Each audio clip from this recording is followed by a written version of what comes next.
आरम्भं कुर्मः। रामो राजमणिः सदा विजयते, रामं रमेशं भजे।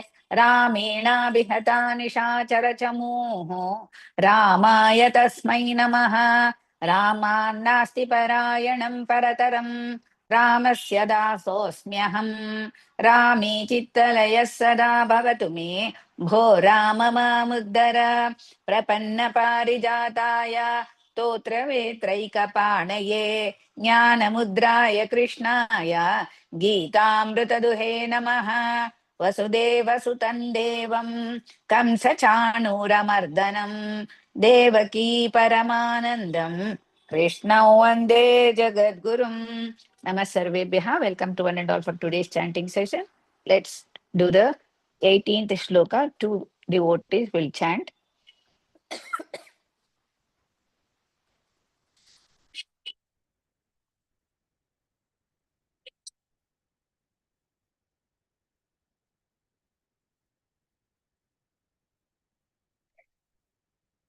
Jayalakshmi KG Bhagini.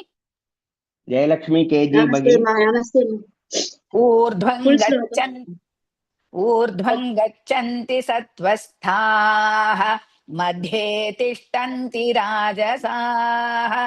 जघन्यगुणवृत्तिस्थाः, अधो गच्छन्ति तामसाः। ऊर्ध्वं न गच्छन्ति Urdhvam सत्त्वस्ताः is not there, Bhagini. Urdhvam, we are not saying is wrong. But you are supposed to take the next letter and see what you are supposed to use. So it is ga. इंग है Say. ऊर्ध्वं गच्छन्ति सत्त्वस्ताः मध्ये तिष्ठन्ति राजसाः जघन्यगुणवृत्तिस्ताः अथो गच्छन्ति तामसाः. Uttama Bhagini. Very nice. Thank you. Rupa Mahendra Bhagini. Full shloka Bhagini. Yes, Mahodaya. ऊर्ध्वं गच्छन्ति सत्त्वस्थाः, मध्ये तिष्ठन्ति राजसाः। जघन्यगुणवृत्तिस्थाः, अधो गच्छन्ति तामसाः. Uttama Bhagini. Very nice. In this shloka, Lord explains that those who are abiding in Sattva Guna go upwards in their life. The Rajo Guna makes them to, you can see here, the Rajo Guna people, they live in the earthly planets. If they do not improve their behavior, they will be reborn in the earth. Whereas Sattva Guna people, they will go to higher planet, that is Swarga, Indraloka, all those things. But those situated in Tamo Guna go down to live in the hellish worlds, Patala. So they will be born as fish. So many living beings inside the sea. Let's move on to the next one. So Sri Krishna explained that the reincarnation of the Atma in their next birth is linked to the gunas that predominates their present personality. Upon completion of journey in the present life, the Atma reaches the kind of place that corresponds to their gunas. If we follow Sattva Guna, we will get good result. If we follow Raja Guna, we will get medium result. If we follow Tama Guna, so it is for us to correct all our gunas. Even in the last stages of life, people have, a devotee will have a chance to improve their life. Let us move on to the next one. Shloka number 19. Nanyang gunebhyah kartaram. Harisuta Bhagini. Harisuta Bhagini. Yes, ma'am. Nanyam gunebhyah kartaram. Now to remove the makara from nanyam, next letter is ga. So it comes in the ka varga, ka ka ga ga nga. Nanyang gunebhyah. Now again to remove the visarga next to gunebhyah, next letter is ka. So to remove the visarga, we have, whenever ka comes after the visarga, we have to use half ha. Gunebhyah kartaram.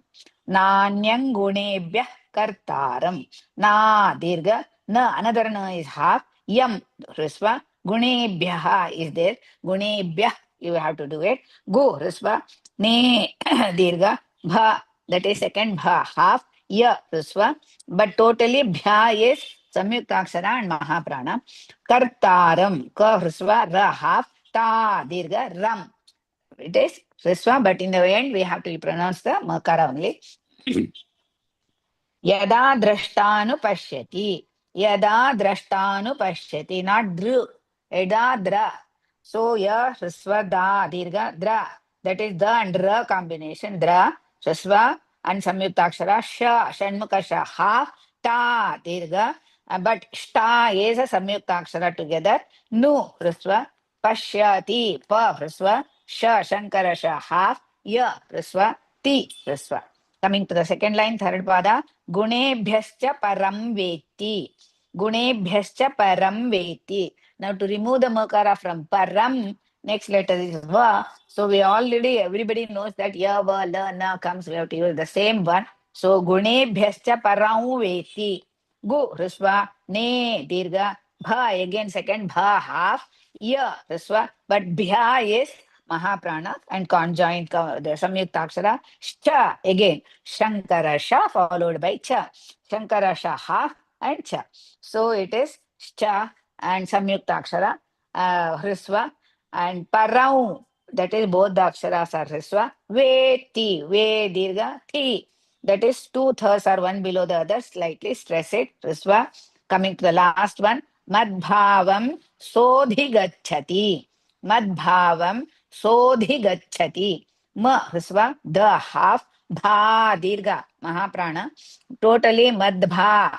That is one below the other it is written. So it is a Samyukta Akshara and Mahaprana is there. Hrisva, Vam Hrisva, So Dirgha. And there is an S mark. You can drag little. Dhi Mahaprana, Hrisva, Ga Hrisva, Cha. So small cha as well as big cha is there. And it is Samyukta Akshara. You have to pronounce Mahaprana and Hrisva, Ti Hrisva. Let us start beginning. Nanyang gunebhyah kartaram. नान्यं गुणेभ्यः कर्तारं नान्यं गुणेभ्यः कर्तारं That ha should be heard. Nanyang gunebhyah kartaram. नान्यं गुणेभ्यः कर्तारं नान्यं गुणेभ्यः कर्तारं Uttamam. Yada drashtanupashyati. यदा द्रष्टानुपश्यति यदा द्रष्टानुपश्यति Uttamam. Gunebhyascha param veti. गुणेभ्यश्च परं वेति Param veti. Param veti. गुणेभ्यश्च परं वेति गुणेभ्यश्च परं वेति Madbhavam sodhigachati. मद्भावं शोधिगच्छति मद्भावं शोधिगच्छति Not Shodhi. So, Saraswati sa. Madbhavam Sodhi. See, Sodhi so Gachati. मद्भावं शोधिगच्छति मद्भावं शोधिगच्छति Uttam. Thank you. Kiran Bhel Bagini. Yes, sir. Nanyang gunebhyah kartaram. नान्यं गुणेभ्यः कर्तारं नान्यं गुणेभ्यः कर्तारं Yada drashtanupashyati. यदा द्रष्टानुपश्यति यदा द्रष्टानुपश्यति Uttamam Bhagini. Gunebhyascha param veti. गुणेभ्यश्च परं वेत्ति गुणेभ्यश्च T is double tha, so slightly stresses. Gunebhyascha param veti. गुणेभ्यश्च परं वेत्ति गुणेभ्यश्च परं वेत्ति Madbhavam sodhigachati. मद्भावं सोऽधिगच्छति मद्भावं सोऽधिगच्छति Uttamam Bhagini. Pramod Maheshwari Mahodaya.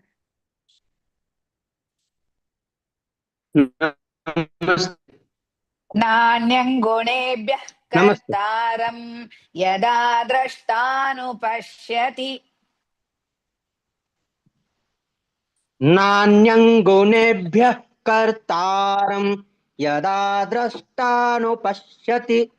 नान्यं गुणेभ्यः कर्तारं यदा द्रष्टानुपश्यति. उत्तमं महोदय गुणेभ्यश्च परं वेत्ति मद्भावं सोऽधिगच्छति गुणेभ्यश्च परं वेत्ति मद्भावं सोऽधिगच्छति. गुणेभ्यश्च परं वेत्ति मद्भावं सोऽधिगच्छति. उत्तमं महोदय स्वर्णलता भगिनी. स्वर्णलता भगिनी.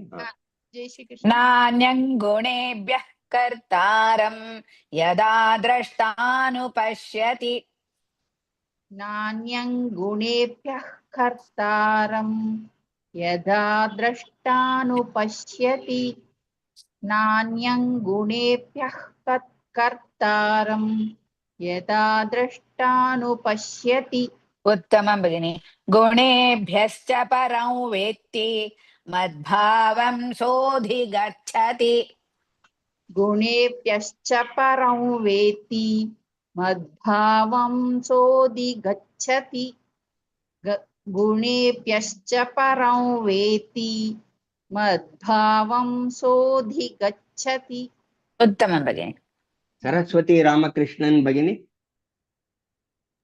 नमस्ते महोदय नान्यं गुणेभ्यः कर्तारं यदा द्रष्टानुपश्यति Two lines, madam. ना no नान्य Two lines. say mama I'm marking now here नान्यं गुणेभ्यः कर्तारं यदा द्रष्टानुपश्यति गुणेभ्यश्च no परं only वेत्ति- one line two times begini I'm marking here sorry नान्यं गुणेभ्यः कर्तारं यदा द्रष्टानुपश्यति गुणेभ्यश्च परं वेत्ति मद्भावं सोऽधिगच्छति गुणेभ्यश्च परं वेत्ति मद्भावं सोऽधिगच्छति गुणेभ्यश्च परं वेत्ति मद्भावं सोऽधिगच्छति उत्तमं भगिनि रेवती बालसुब्रह्मण्यं भगिनी. यस् महोदय नान्यं गुणेभ्यः कर्तारं यदा द्रष्टानुपश्यति गुणेभ्यश्च परं वेत्ति मद्भावं सोऽधिगच्छति नान्यं गुणेभ्यः कर्तारं यदा द्रष्टानुपश्यति गुणेभ्यश्च परं वेत्ति मद्भावं सोऽधिगच्छति. the Mahapranas dhi you forgot so try उत्तमं अनुषा भगिनी. Just one doubt, Barini. yeah First padame nanyang gunebhyaha. That visarga, after visarga there is ka is there. So ka mane ik come or ich come. That's what I want. also some people they say but in our this one they have taught us ha that's what Acha, ha. Okay, thank you. नमस्ते अनुषा भगिनी. Full stop. नान्यं गुणेभ्यः कर्तारं नान्यं गुणेभ्यः कर्तारं यदा द्रष्टानुपश्यति गुणेभ्यश्च परं वेत्ति मद्भावं सोऽधिगच्छति. उत्तमं भगिनि very nice When Lord Krishna explains here, when the person properly sees that in all activities, no other performer is at work than these three gunas of nature, Sattva guna, Rajo guna and Tamo guna, and the person changes to the best in his life, attains my spiritual nature. Even if we are a bad people, if we change to good, then Lord likes us. That's what Lord explains in this shloka. Let's move on to the next one. Shloka number 20.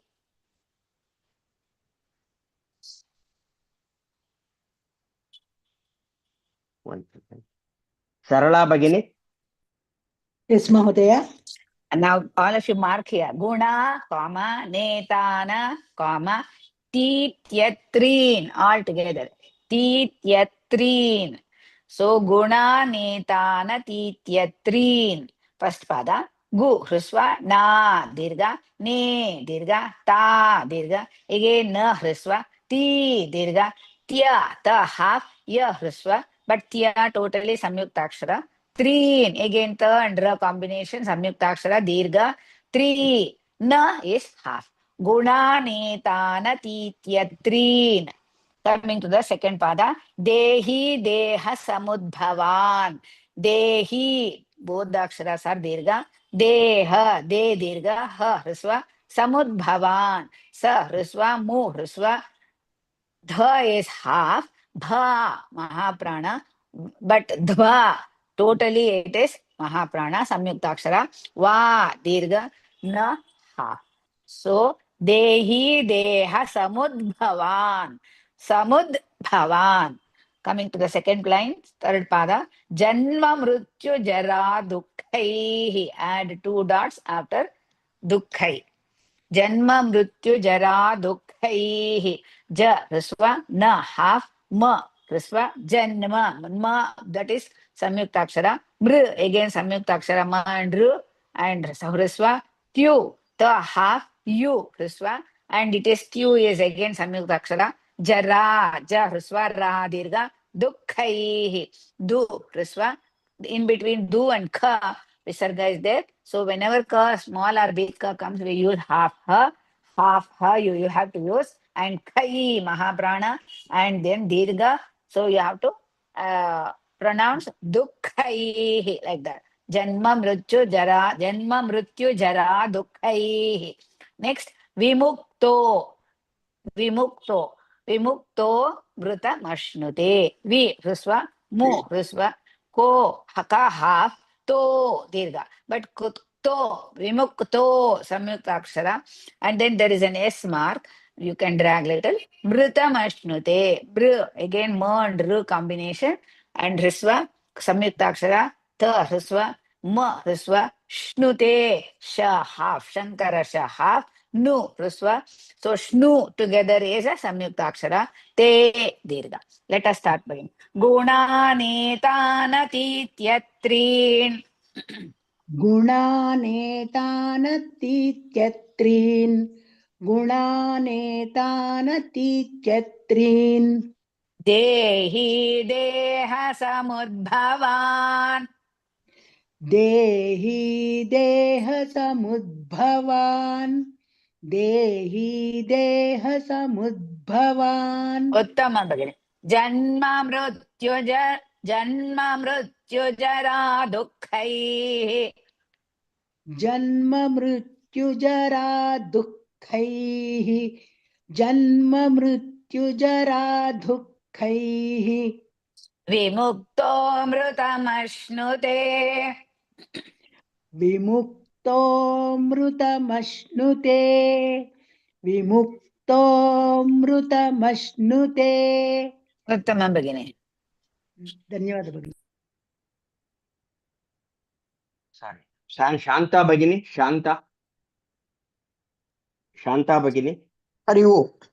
Guna, netana, tityatrin. गुणानेतानतीत्यत्रीन् गुणानेतानतीत्यत्रीन् Bhagini, guna, don't stop it. Continuous. Guna, netana, tityatrin. गुणानेतानतीत्यत्रीन् Uttamam. Dehi, deha, samudbhavan. देहि देहसमुद्भवान् देहि देहसमुद्भवान् Janma, mrityu, jara, dukkaihi. जन्म मृत्युजरा दुःखैः जन्म मृत्युजरा दुःखैः विमुक्तो मृतमश्नुते विमुक्तो मृतमश्नुते विमुक्तो मृतमश्नुते उत्तमं भगिनि कला रंगनाथन भगिनी राम राम गुणानेतानतीत्यत्रीन् देहि देहसमुद्भवान् गुणानेतानतीत्यत्रीन् देहि देहसमुद्भवान् गुणानेतानतीत्यत्रीन् देहि देहसमुद्भवान् उत्तमं भगिनि जन्म मृत्युजरा दुःखैः विमुक्तो मृतमश्नुते जन्म मृत्युजरा दुःखैः विमुक्तो मृतमश्नुते जन्म मृत्युजरा दुःखैः विमुक्तो मृतमश्नुते उत्तमं भगिनि बी राधा भगिनी नमस्ते महोदय नमस्ते भगिनी गुणानेतानतीत्यत्रीन् देहि देहसमुद्भवान् two lines गुणानेतानदीत्रेत्रीन् Uma, two lines देहसमुद्भवान् गुणानेतानदीत्यत्रीन् देहि देहसमुद्भवान् जन्म मृत्युजरा दुःखैः विमुक्तो मृतमश्नुते जन्म मृत्युजरा दुःखैः विमुक्तो मृतमश्नुते जन्म मृत्युजरा दुःखैः विमुक्तो मृतमश्नुते ओके भगिनी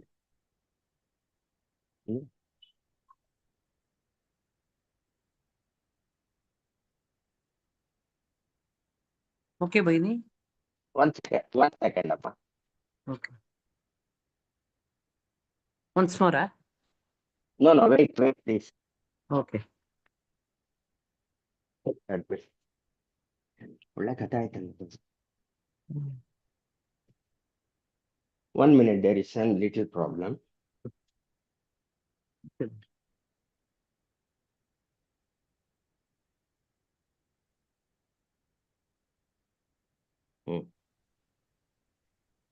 बी राधा भगिनी जन्म मृत्यु जन्म मृत्युजरा दुःखैः विमुक्तो मृतमश्नुते उत्तमं भगिनी उत्तमम् ओके थैंक यू भगिनी उज्ज्वला किरण भगिनी हरि ओम् गुणानेतानतीत्यत्रीन् देहि देहसमुद्भवान् जन्म मृत्युजरा दुःखैः विमुक्तो मृतमश्नुते गुणानेतानतीत्यत्रीन् देहि देहसमुद्भवान् जन्म मृत्युजरा दुःखैः विमुक्तो मृतमश्नुते उत्तमं भगिनी वेरी नैस् सरस्वती गुरुराज भगिनी श्लोका भगिनी गुणानेतानतीत्यत्रीन् देहि देहसमुद्भवान् जन्म मृत्युजरा दुःखैः विमुक्तो मृतमश्नुते उत्तमं भगिनी very nice Thank you. Lord continues to say that by changing our behavior more than the 3 gunas, that if a person achieves more than the sattva guna, rajo guna and tamo guna, and he becomes free from birth, death, old age and misery and attains immortality, that is, this life is always misery, whether you are in sattva guna or rajo guna or tamo guna, childhood, old age, death, misery and diseases, all those things is a real misery in this life. So they will come out of all these things if they follow very good behaviors. That's what Lord says. Now let's move on to the next one. Shloka number 21. Arjuna Uvacha. That you all know how to do it. Now, Kairlingais I repeat again. Kairlingais Trin Gunanetan. Kairlingais, comma, Trin Gunan Netan. Trin Gunanetan.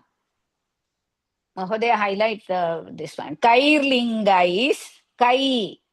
That not is coming. Dirgha, Raha, Li, Riswa, and that comes automatically. Gai again, Dirgha, Sa, half.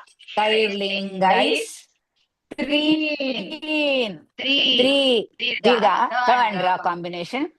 No, half. Guna, gu, Riswa, na, Dirgha, ne, Dirgha, ta, Dirgha, na, half. Half na. Make it as half na. Na, natito might be there. For the second pada, for the right side, you add a. Kairlingais trin gunanetan. Kairlingais trin gunanetan. So, coming to the second pada, you add small a, riswa, ti, dirga, to, dirga, bhavati prabho.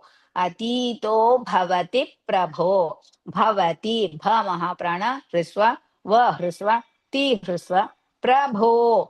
Pa and ra combination, riswa, bho mahaprana and dirga. Between bhavati and prabho, you should use half pa. That means you should land immediately on pa.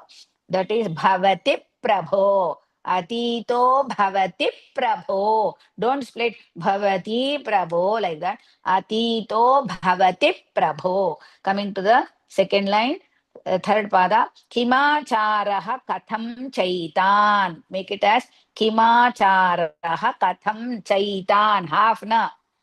And add 3 to the next one. Strin gunan they have written. No, the sa will go off because they have taken na here.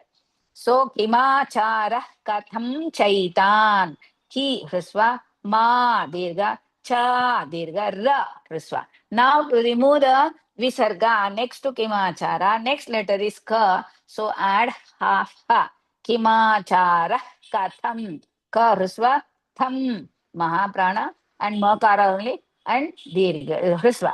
Katham. Now to remove the makara from the katham, then next letter is cha. So how you will say cha cha jajanya. Kathang chaitan.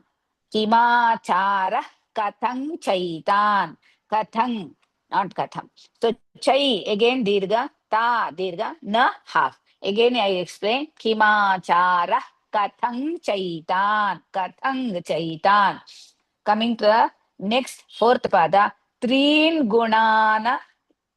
Trin gunanati vartate.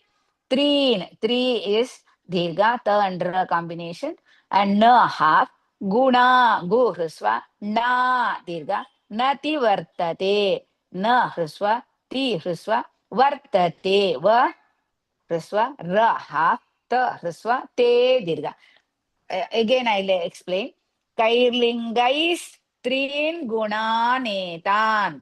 Atito bhavati prabho. Kimachara katham chaitan. Trin gunanati vartate. Trin gunanati vartate.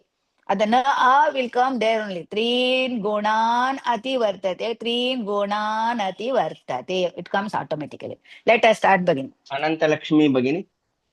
Arjuna uvacha. Namaste Bhagini. Arjuna uvacha. Arjuna uvacha. I'll split, then we will join. Kairlingais. Kairlingais. Kairlingais. Trin gunanetan. Trin gunanetan. Trin gunanetan. Now I'm going to join. Kairlingais trin gunanetan. Kairlingais trin gunanetan. Kairlingais trin gunanetan. Uttamam Bhagini. Atito bhavati prabho. Atito bhavati prabho. Adhito bhavati No. prabho. First. Atito. अतीतो भवति प्रभो अतीतो भवति प्रभो उत्तमं भगिनि किमाचारः कथं चैतान् किमाचारः कथं चैतान् किमाचारः कथं चैतान् उत्तमं त्रीन् गुणानतिवर्तते त्रीन् गुणानतिवर्तते त्रीन् गुणानतिवर्तते उत्तमं भगिनि वेरी नैस् विजयलक्ष्मी मुरली कृष्ण धन्यवाद भगिनी. यस् महोदय. अर्जुन उवाच अर्जुन उवाच अर्जुन उवाच कैर्लिङ्गैस्त्रीन् गुणानेतान् कैर्लिङ्गैस्त्रीन् गुणानेतान् कैर्लिङ्गैस्त्री करेक्ट् कैर्लिङ्गैस्त्रीन् गुणानेतान् कैर्लिङ्गैस्त्रीन् गुणानेतान् कैर्लिङ्गैस्त्रीन् गुणानेतान्. That's how I'm not able to hear. That is what. Kairlingaistreen gunanetan. कैर्लिङ्गैस्त्रीन् गुणानेतान् कैर्लिङ्गैस्त्रीन् गुणानेतान्. Uttamam bagini. Atito bhavati prabho. अतीतो भवति प्रभो अतीतो भवति प्रभो Imacharah katang chaitan. किमाचारः कथं चैतान् किमाचारः कथं चैतान्. Trin gunanati vartate. त्रीन् गुणानतिवर्तते त्रीन् गुणानतिवर्तते. Uttamam bagini. Very nice. पद्मा के भगिनी. नमस्ते महोदय. नमस्ते भगिनी. Arjuna uvacha कैर्लिङ्गैस्त्रीन् गुणानेतान् अतीतो भवति प्रभो. अर्जुन उवाच कैर्लिङ्गैस्त्रीन् गुणानेतान् अतीतो भवति प्रभो कैर्लिङ्गैस्त्रीन् गुणानेतान् अतीतो भवति प्रभो. उत्तमं भगिनि. किमाचारः कथं चैतान् त्रीन् गुणानतिवर्तते. किमाचारः कथं चैतान् स्त्रीन् गुणानतिवर्तते. No stree. We have already taken the na. So streen is not there. Treen. Okay. Treen guna. किमाचारः कथं चैतान् त्रीन् गुणानतिवर्तते. किमाचारः कथं चैतान् त्रीन् गुणानतिवर्तते. उत्तमं भगिनि. पल्लवी गणेश भगिनी. यस् महोदय. अर्जुन उवाच कैर्लिङ्गैस्त्रीन् गुणानेतान् अतीतो भवति प्रभो. अर्जुन उवाच कैर्लिङ्गैस्त्रीन्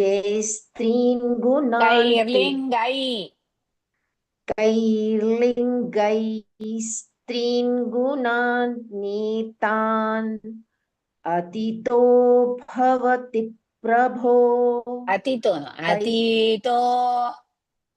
अतीतो भवति प्रभो.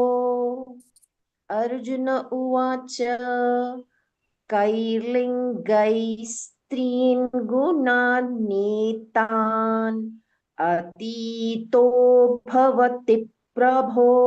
उत्तमं. किमाचारः कथं चैतान् त्रीन् गुणानतिवर्तते. किमाचारः कथं चैतान् त्रिगुणानतिवर्तते. Not three gunan. Treen. Okay ma'am. किमाचारः कथं चैतान् त्रीन् गुणानतिवर्तते. उत्तमं भगिनि. N Padma Bhagini. Thank you, ma'am. नमस्ते. अर्जुन उवाच कैर्लिङ्गैः स्त्रीन् गुणानेतान् अतीतो भवति प्रभो किमाचारः कथं चैतान् त्रीन् गुणानतिवर्तते. अर्जुन उवाच कैर्लिङ्गैः स्त्रीन् गुणानेतान् अतीतो भवति प्रभो किमाचरः कथं चैतान् त्रीन् गुणान् नतिवर्तते. उत्तमं भगिनि, very nice. Sri Vidya Prasad Bhagini. फुल् श्लोकः भगिनि.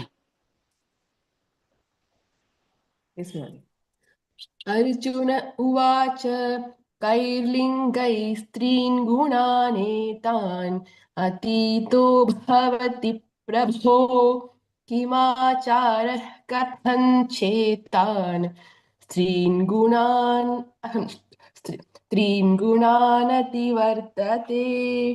Yeah, त्रीन्, not the स्त्रीन्. In this shloka, sorry, there is a PDF mistake, Trin Guna. So in this shloka, Arjuna asked Lord, all this time he was explaining that human beings will have three gunas, Sattva Guna, Rajo Guna and Tamo Guna. Now you are telling that if we cross over the three gunas, how to do it? What is the conduct? And how does he go beyond these three gunas? Arjuna was surprised and asked Lord Krishna. Let's move on to the next one. Sloka number 22. Shri Bhagavan Uvacha. Everybody knows how to pronounce, so no need for me to explain that one. Coming to the shloka. Prakasham cha pravrittim cha. Prakasham cha pravrittim cha. Pra, Hrusva, Pa and Ra, combination Samyukta Akshara, Ka, Dirgha. Now how to remove the Sham? Now you yourself can say. Next letter is Cha. So fifth letter of Cha Varga is Nya. That is Cha Cha Jajanya. So prakashang cha pravritting cha. Again pravritting. How to do it? Next letter is cha. So again cha cha jajanya pravritting cha. In between prakasham cha and pravritting cha, one small dvitvam of half pa, because we are pra has come. Prakasham cha pravrittim cha. That is reading. When you are chanting prakasham cha pravrittim cha, prakasham cha pravritting cha. Hope you have understood. Now coming to the second pada, mohameva cha pandava. Mo dirgha ha hrasva, me dirgha va hrasva, cha hrasva, pandava, pa hrasva, and dha is there next one. So ta ta da da na will come here, and pand na half na da va, both the aksharas are hrasva. Next coming to the second line, third pada, nadveshti sampravruttani. If you want, you can put a sum after some one comma. Nadveshti, comma, sampravruttani. That is, na hrasva, dve, the half, ve, dirgha. Again, shanmukha, half, ti, hrasva. But both of them, dveshti, they are samyukta akshara. One below the other, dve and shti. So next, they are all hrasva and samyukta akshara. Coming to the sum, sa and one bundi, half ma. Pravruttani, pa and ra combination, samyukta akshara, hrasva, vru, again va and ru combination, samyukta akshara, ta, dirgha, and there are two thas, so slightly stress it, and ni, hrasva. Coming to the last pada, na nivruttani kankshati, na nivruttani together, na hrasva, ni hrasva, vru again, samyukta akshara, hrasva, ta, again, tha, double tha is there, slightly stress it, dirgha, ni, hrasva, kankshati, ka, dirgha, ang will come because next letter is ka, so ka, ka, ga, ga, nga automatically will come to all, ksha, ka and sha, shadmukha sha combination, hrasva, and ti is hrasva. Let us start the meeting. Shri Bhagavan Uvacha. Bhavani Surya Bhagini. Hari Om Mata. Shri Bhagavan Uvacha. Shri Bhagavan Uvacha. Shri Bhagavan Uvacha. Prakasham cha pravrittim cha. प्रकाशं च प्रवृत्तिं च प्रकाशं च प्रवृत्तिं च मोहमेव च पाण्डव मोहमेव च पाण्डव मोहमेव च पाण्डव उत्तमं भगिनि न द्वेष्टि सम्प्रवृत्तानि न द्वेष्टि सम्प्रवृत्तानि न द्वेष्टि सम्प्रवृत्तानि न निवृत्तानि काङ्क्षति न निवृत्तानि काङ्क्षति न निवृत्तानि काङ्क्षति उत्तमं भगिनि very nice Malini Radhakrishna Bhagini.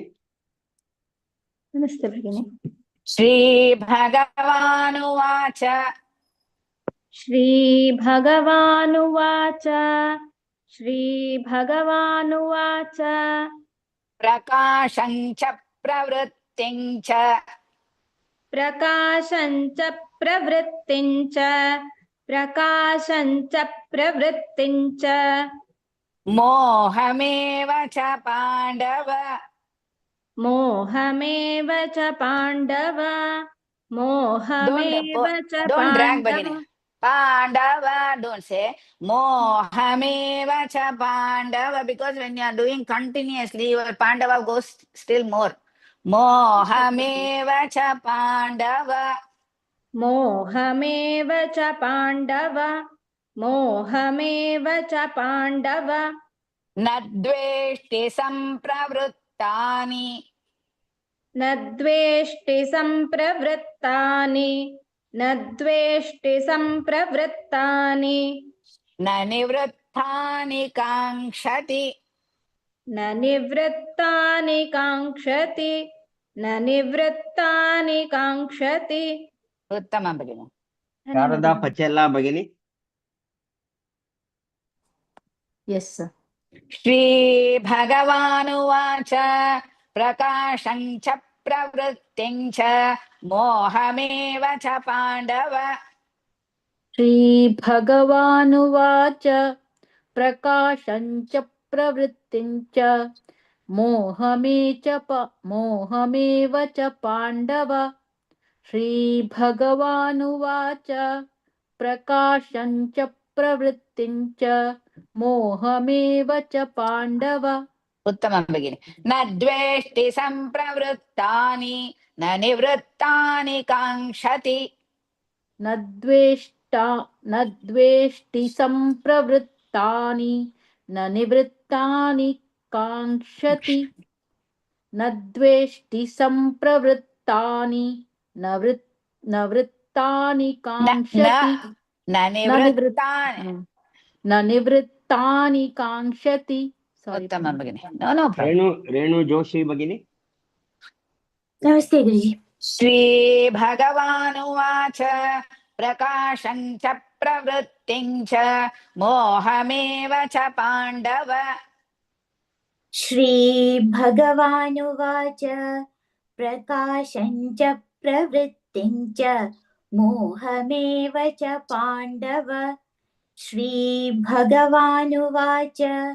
प्रकाशं च प्रवृत्तिं च मोहमेव च पाण्डव उत्तमं भगिनि न द्वेष्टि सम्प्रवृत्तानि न निवृत्तानि काङ्क्षति न द्वेष्टि सम्प्रवृत्तानि न निवृत्तानि काङ्क्षति न द्वेष्टि सम्प्रवृत्तानि न निवृत्तानि काङ्क्षति उत्तमं भगिनि very नाइस् Sridevi Murugaraj Bhagini.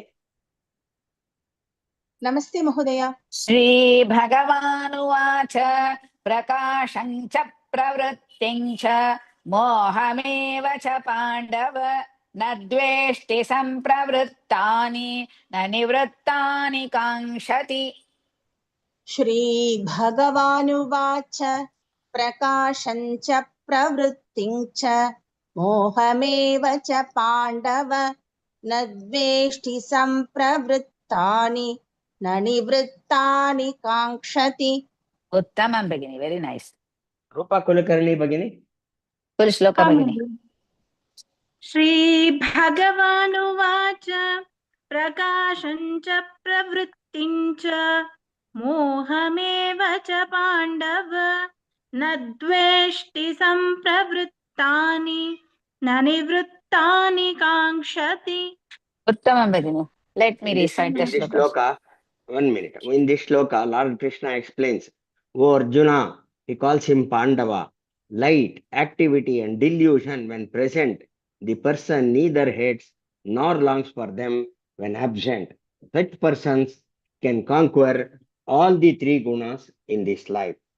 He will further explain later. Oh, 18. 19, madam. Yeah. Let me recite the slokas that we have covered today. Nanyang gunebhyah kartaram yada drashtanupashyati gunebhyascha param vetti madbhavam sodhigacchati गुणानेतानतीत्यत्रीन् देहि देह समुद्भवान् जन्म मृत्यु जरा दुःखैः विमुक्तोऽमृतमश्नुते.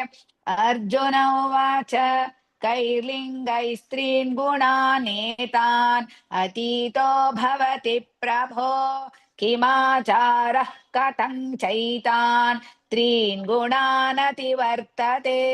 श्रीभगवानुवाच प्रकाशं च प्रवृत्तिं च मोहमेव च पाण्डव न द्वेष्टि सम्प्रवृत्तानि न निवृत्तानि काङ्क्षति. समापयामः. ॐ पूर्णमदः पूर्णमिदं पूर्णात् पूर्णमुदच्यते पूर्णस्य पूर्णमादाय पूर्णमेवावशिष्यते. ॐ शान्ति शान्ति शान्तिः. धन्यवादः सर्वेभ्यः. पुनर्मिलामः. राम राम राम. धन्यवाद भगिनी. धन्यवादः. धन्यवादः. धन्यवादः. भगिनी, धन्यवाद.